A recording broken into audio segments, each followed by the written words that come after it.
Call all hands. Beat the quarters.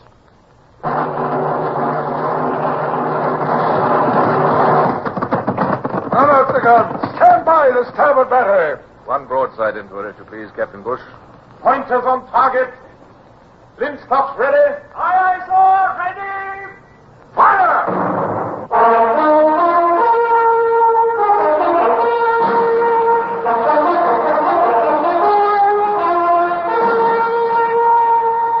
Presenting Michael Redgrave as C.S. Forrester's indomitable man of the sea, Horatio Hornblower.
Those were rather hectic days, just after we came limping into the British naval station at Jamaica.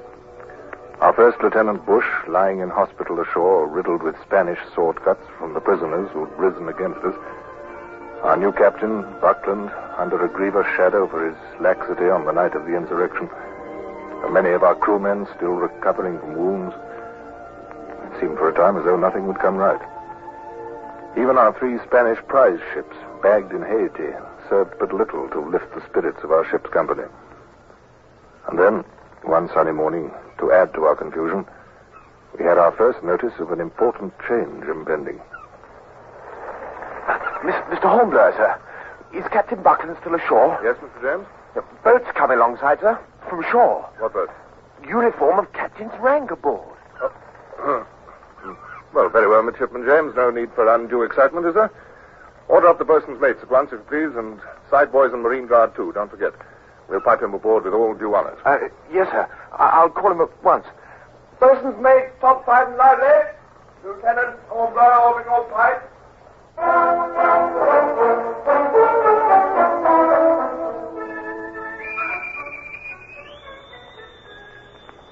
The shore boat fastened alongside, and sure enough, through the entry port emerged the captain, his gold lace flaming in the tropic sunshine.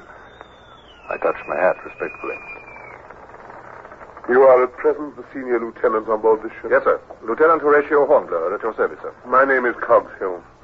And here I have a paper I'm required to read to you. Orders from Sir Richard Lambert, Vice Admiral of the Blue, Knight of the Bath, commanding His Majesty's ships and vessels on the Jamaica station, to Captain James Edward Cogshill of His Majesty's ship Buckler. You are hereby requested and required to repair immediately on board His Majesty's ship Renown, now lying in Port Royal Bay, and to take command pro tempore of the aforesaid ship Renown. Well, Mr. Hornblower, now you know. Yes, sir. As you must be well aware, no orders I might give aboard this ship would be legal unless I had read aloud my authority. Yes, sir. So it goes in the King's Navy. So it goes. Yes. Well, welcome aboard, sir. We're only, a little surprised, I suppose. But you see, sir, none of us had heard. Yes, yes, I understand. Well, sir, it's only that, Lieutenant Buckland had succeeded our deceased Captain Sawyer some weeks ago, and so he was now Captain Buckland, naturally. And Naturally. Would you have any idea, sir, what they might have in mind for him? Not an idea in the world, Lieutenant Hornblower. He may revert to his first lieutenancy here on the Renown, of course. I couldn't be sure. Yes, sir. Well, then there is Lieutenant Bush, who's lying in hospital ashore. Mr. Bush had succeeded him, Captain Buckland, you see, and I'm only temporarily replacing Bush. Well, you have been a bit disorganized, eh? Yes, sir. There's always confusion at times like these. We'll see. Things will be straightened out, I'm sure. But I couldn't possibly guess, Hornblower, what Sir Richard might have in mind. No, sir. Yes, well, I do have one interesting piece of news, however. The Admiral is taking the first of your prize ships into the Royal Navy. Sir? What's her name? The Gaditana, sir? She's the largest one. The Gaditana, yes, that's it. Captured from the Spaniards at Samana, eh? Yes, sir. I was aboard of her, sir, when our prisoners revolted. Well, Sir Richard likes her looks, it seems. He's renaming her the Retribution. So someone will have to be promoted to command her. Well, as I say, we'll see. Things will be straightened out in their own time. It's the Navy way.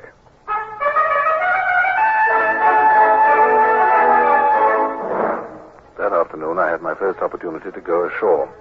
I made my way at once to Kingston Naval Hospital, where Bush still lay abed nursing his wounds. I knew he'd be thirsting for news of us, and now I had something to tell him.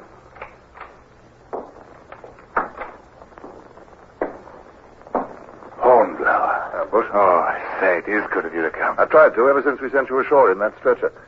This is the first chance I've had to leave the renown. You can guess how busy I've been. Well, can't I just? I've been following everything you've had to do with my mind's eye.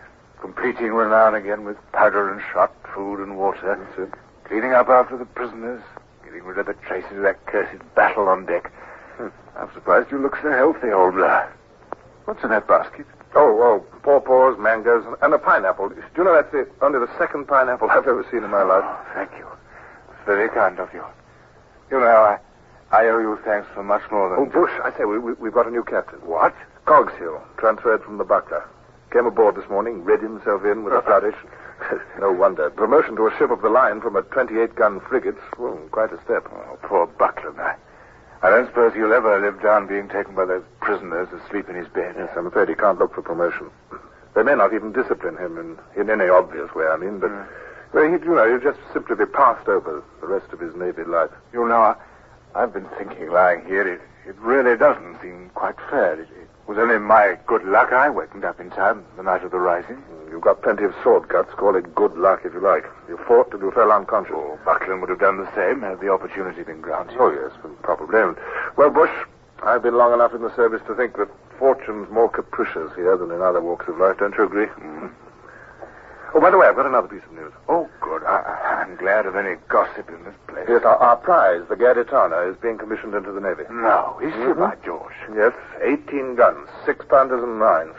She's rated as a sloop of war, and she's to be renamed the Retribution. Oh, so the Admiral will have to promote a commander for her. Uh-huh. Nice berth for somebody, eh? Yes, well, it might have been Buckland if only... Well, it still might be, of course, if they don't give much weight to his being caught napping. As our brand new captain is fond of remarking, I wouldn't attempt to guess. Of course, they can always... Hello, who's this? Come in.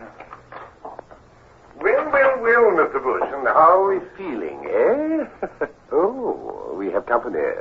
Hornblower, this is Surgeon Sankey, head of the hospital here. I'm happy to meet you, sir. Oh, I've heard of Lieutenant Hornblower. Not from Mr. Bush alone. Delighted to see you, Mr. Hornblower. Thank you, sir. You made quite a name for yourself, I gather, during that Haiti campaign. I don't know about that. Our patient here adores you. Oh, now, wait a minute, Doctor. Don't look so worried, Mr. Bush. We shan't embarrass Mr. Hornblower. Well, sir, I bring news that's bound to interest you. Oh? I've just received a visit from an Admiralty aide. It seems the gold braid of the station awaits your recovery with impatience, Mr. Bush. A court of inquiry is to be convened. A court of inquiry? Yes. Of course, man. What did you expect? And it's only a court of inquiry. After all, it's not a court martial. Anyone? I think that they want to sift the facts of some of the doings aboard your ship. I thought by now they might have changed their minds. Then it's news to you, too, is it, Mr. Hornblower? Well, yes, in a way. After all, some strange things did transpire. Am I not right? At least that's what station rumor indicates. Your Spanish prisoners rising in the middle of the night, taking the ship against almost no resistance, would have taken it, I've been told, had it not been for the fortunate advent of Mr. Station scuttlebutt is never very reliable, Dr. Did you, Sankey. Mr. Bush? I was pressed to declare when you might be ready to make an appearance. So now, let's have a look at you, eh? No. Then I must send word to the Admiral. Yes, but Oh, but I promised, Mr. Bush. Oh, good Lord. You're a fortunate man, you know. These are all inside wounds. Let me just pull back the sheet a little further. Yes, it's contrary to all my professional experience. Usually the Spanish can be relied on to use their knives far more effectively. Mr. Hornblower? Yes, Doctor? Just look at this cut here. 8 inches long, at least, and yet not more than 2 inches deep. 4 inches with the point would have been better. The effort of a tyro, I'm afraid. Remember, Mr. Hornblower, the next time you use a knife, to give an upward inclination to the point. Far more effective. I see, thank you. Mere superficial laceration in this instance. The human ribs lie open to welcome an upward thrust. Before a downward thrust, they overlap and forbid all entrance. Turn over, please. Yes. See this? Here the descending knife again bounded in vain from one rib to the next. Oh, I'm glad Gradually, each cut is healing very well now. No sign of mortification, Mr. Hornblower? 2 days ago, I wasn't sure. Not in the least. Yes, these are most clean cuts, fortunately. Bend with me, if you please. Your honorable scars, Mr. Bush, will almost disappear in a few years. Well, good. Yes, tomorrow I shall remove the sutures. You will observe that Mr. Bush is still a trifle weak. Is he? I wasn't certain. He was entirely exsanguinated by his wound. Well, what does that mean? Well, drained of his blood, I mean, of course. Oh.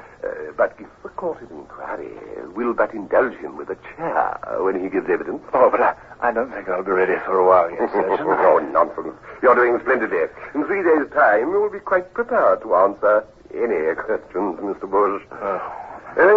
I'm very reassured. Let me see now. That will be Friday, will it not? Friday. After all, to assemble a court on the station is not easy when every ship is absent on necessary duty so much of the time. Very happy with the progress you're making, Mr. Bush. I shall inform the Admiral's office. Thank you.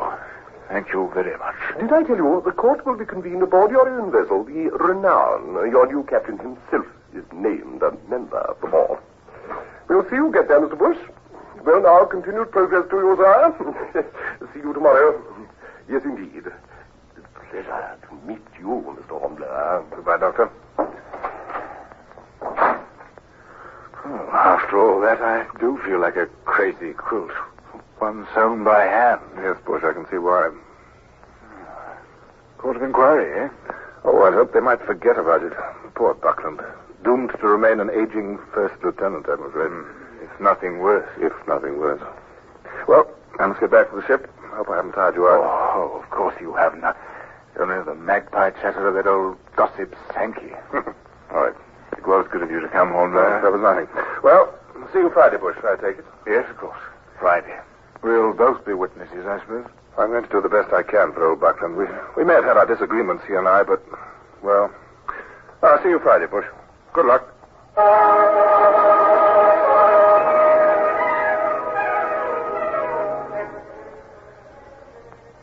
Surgeon Sankey was right. Lieutenant Bush, though still a bit weak, was able to be about by Friday and to hobble aboard our ship, together with an impressive array of other officers, all captains, named by the Admiral to make up the board. A court of inquiry, I found, was not so awe-inspiring as a court-martial, yet it seemed formidable enough.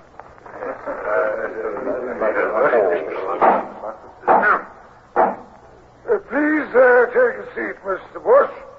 I understand you're still weak from your wounds. Oh, only a little, sir. We've read the report which you addressed to Captain Buckland following the attack on Samana Bay in Haiti. This report is of great credit, Mr. Bush.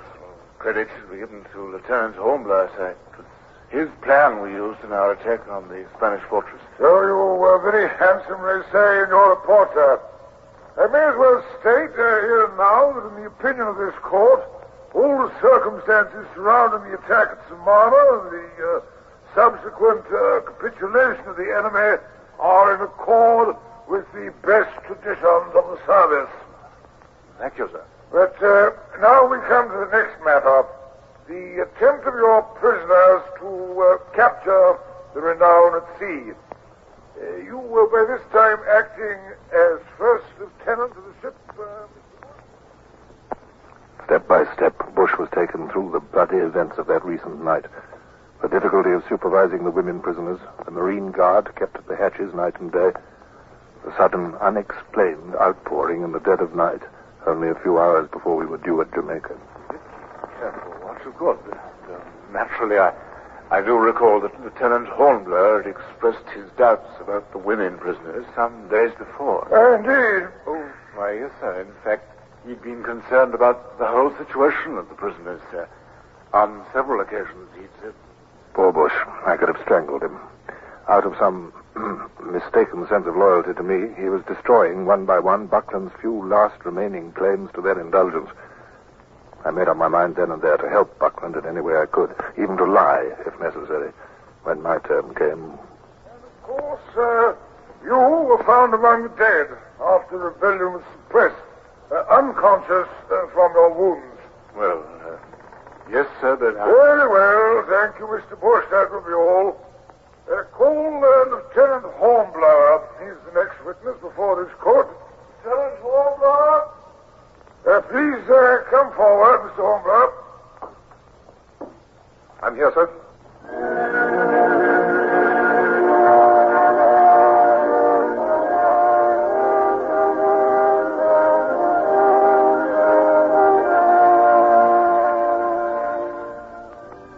Buckland had already testified. I glanced across at him as I came forward before the court of inquiry. I felt anything but reassured. The man was pale and desperately unhappy, I could see it. What could I do to help his cause, I wondered.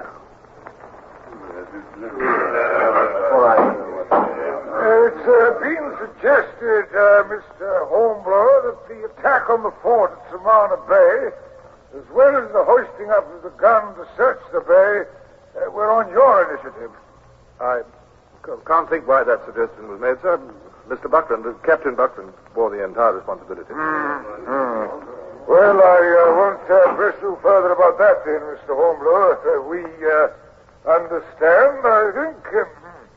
Now, let us hear about your recapture of the Renown the other night. You were aboard the Gaditana, I'm informed. What first attracted your attention? I heard musket fire, sir, so I collected the prize crews and set out for the Renown. Were you not afraid of losing the prizes, Mr. Hornblower? No, sir. Not with every sheet and halyard cut before I left. Quite. Well, you seem to have thought of everything, Lieutenant. Also, you seem to have made a very prompt counterattack on the Renown. Yet, for all you knew, the attempt of the prisoners to take the ship might have already failed. Well, in that case, no harm was done except the disabling of the prize ship's rigging, sir. Of course, I knew that Captain Buckland, provided no accident had befallen him, would have skillfully organized resistance. In fact, that he would immediately... Unhappily, an accident did befall him. Well, we understand. Tell me, Mr. Hornblower, how did it happen that you were transferred to the Gaditana?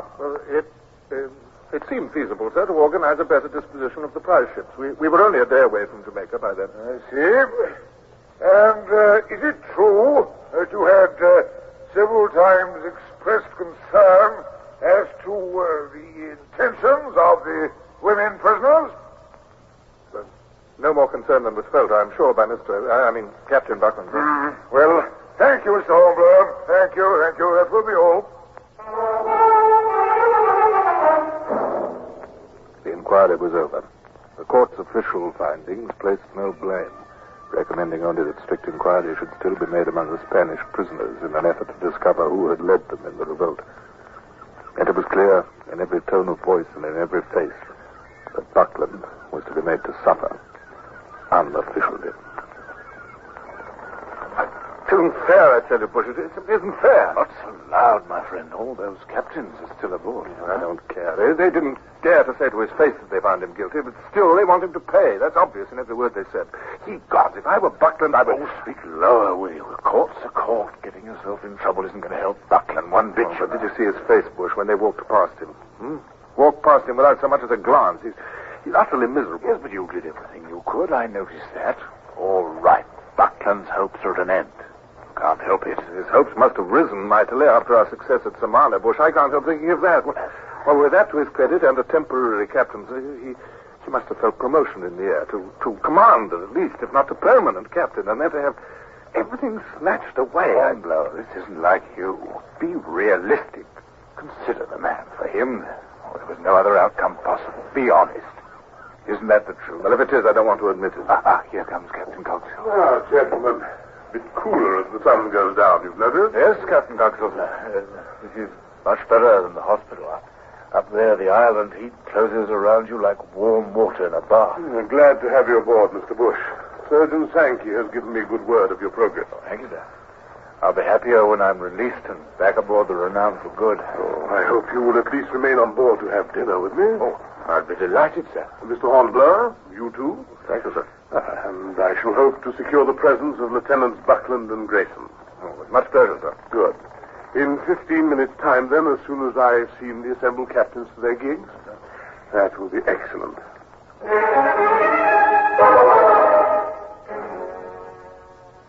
Our new captain was a courtly host. There were flowers in the great cabin now. The food was excellent. Seated next to the silent Buckland, I grasped at trivialities to keep the conversation going, and I was grateful for Captain Cogshill's loquacious appreciation of his own table.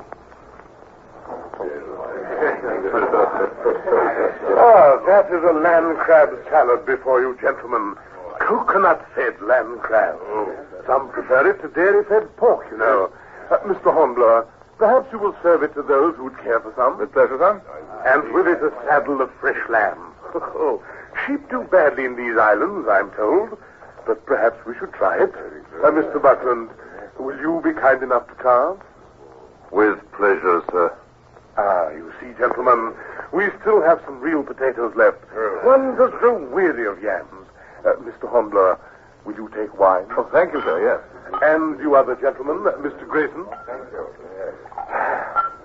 Excellent, excellent. Conviviality is most needful on occasions such as this. Mr. Bush, to your speedy recovery, sir. Thank you, Captain. Thank you very much, sir. How good that tastes. Careful, Bush. Didn't the doctors warn you about overindulgence? I don't remember a word of it tonight, I assure you, Hornblower. Now, contemplate this steaming dish which has just been laid before us. Any of you gentlemen who have served on this station before will recognize it, I think. A West Indian pepper pot. Mr. Hornblower, will you make your first essay? Come in. Well? I'm sent by the Admiral, sir. Oh, I should have known, of course, midshipman. I fear on no other staff would you look quite so smartly turned out. What's the message? The Admiral's compliment, sir, and he'd like Mr. Hornblower's presence on board the flagship as soon as it is convenient. Flagship, eh? Oh, and dinner not halfway finished. Oh, this is too bad. I'd better go, sir, if I may. May I have a boat, sir? Pardon me, sir. The Admiral said the boat which brought me should convey you to the flagship. Well, that settles it. We'll save some of this pepper pot for you against your return. We'll have the brandy out by that time, too, eh? Yes, but you'd better go, Mr. Hornblower. Thank you, sir. Now, what in the world do you suppose the Admiral can want with Hornblower, eh? I was gone nearly an hour. When I returned, I saw at once that the wine had been passed very generously, followed by Dutch and Swedish liqueurs, together with brandy smuggled from France. Bush sat in a thoroughly happy glow, and there was a strained look on Buckland's white face as he peered at me in the doorway. Well,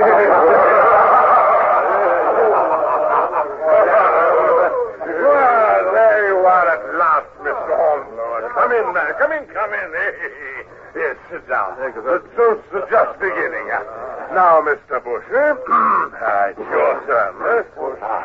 The victorious war, oceans of gore, prizes galore, a beauty ashore. Excellent, Mr. Bush. Drink fair, Thank you, sir. We have a start of you already. And a stern chase is a long chase, Mr. Buckland? Jollity and mirth, sir. Mirth, well done. You come back from the Admiral, Mr. Hornblower. Yes, sir. And, is all well? I think so, sir. He's made me commander of the Retribution, sir. Oh, my God! Bless my soul! The Retribution, your own prize. Oh, then that is our newest toast, gentlemen. To the new commander. With a cheer. I'm so glad, Hornblower. It's simply wonderful. Why, Mr. Buckland, you? Curse you.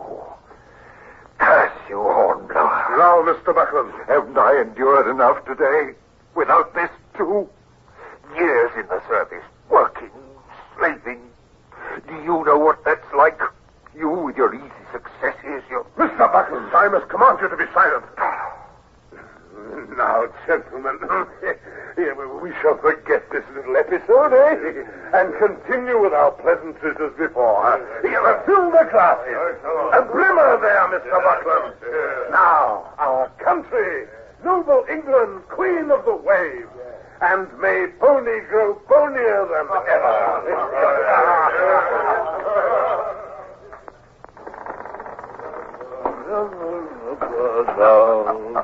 Come along, Bush, old boy. Just one more foot and another does it.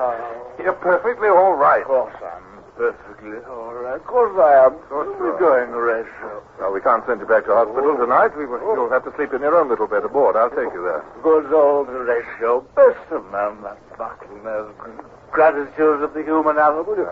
You shouldn't have tried to protect it. Never mind it now, Bush. Never mind it. We'll get you into your bed and we'll talk it all over later. Anyhow, you're the new commander of the Retribution, aren't you? That's right. Glad, Horatio. Oh, but I shall miss you. That I shall.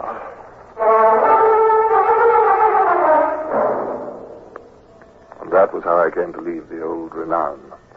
With certain regrets, but with high hopes for my new promotion. For days, I was frantically making the prize ship ready for sea under her new colors, organizing the scratch crew who were drafted into her.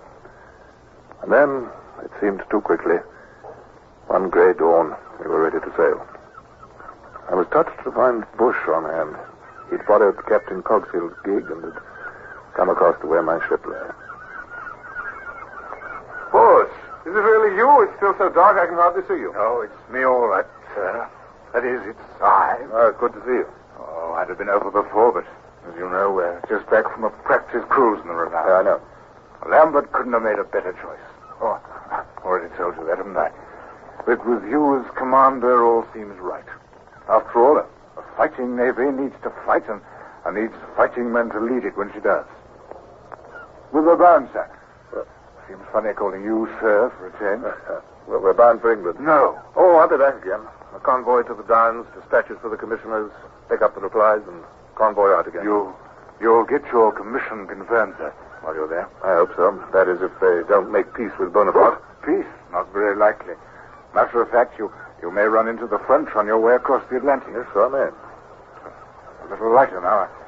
I must be getting back. You'll sail with the land breeze, I suppose. Steal out around the point and then be gone. Now, have I told you, I admire the way that new epaulette sits your shoulder. Oh, thanks. Well, I'll miss you, Bush. Quite a night we had together here in Kingston when the prize money from Samana was paid out. Less said about that, the better now, possibly. At least it didn't send you back to hospital. Are you ready to up anchor, may I ask, sir? Yes, up anchor, Coxswain. I'll be on the quarterdeck in just a moment. Well, good luck, sir. Good luck, Bush. Till we meet again. This life in the service means many partings.